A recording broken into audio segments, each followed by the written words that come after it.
Welcome back. While some information has been obtained on the ownership of the vessel responsible for the Gulfstream oil spill, that trail has since gotten cold. During a conversation with Logan Williams, a data scientist, researcher, and software developer with Bellingcat, it was revealed that finding the persons or entities to take responsibility for the oil spill is difficult, especially in light of certain international laws. Reporter Kandace Jackson has the details. After it was determined that the Solar Creed tugboat was stowing the Gulfstream barge, international investigative researchers at Bellingcat were able to use open-source data and satellite imagery to track its voyage and to track down the ownership of the vessels. Together with the TNT Guardian, they determined that both vessels were linked to a Panamanian group, Meljaj Offshore Corp. Through documents, they identified Abraham Olalekan as the most recent owner of the vessel. However, when he was contacted about taking responsibility for the oil spill caused by the vessel in Tobago, Bellingcat's Logan Williams said he brushed it off as a mere accident. Who claimed that, well, he did claim that he owned both the Gulfstream and the Solar Creed.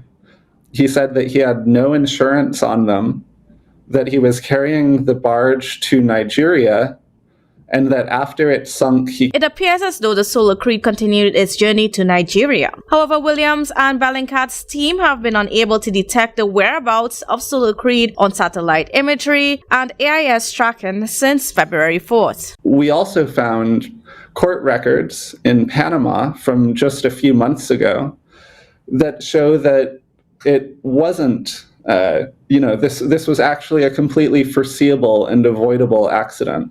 The barge had a record of having leaks. It nearly sunk at the port, according to the court records.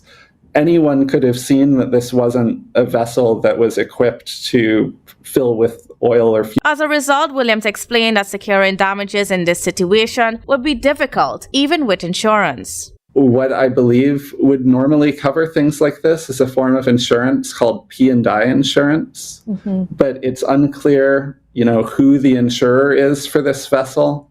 It's unclear if they even had insurance. The owner we talked to on WhatsApp claims that they didn't.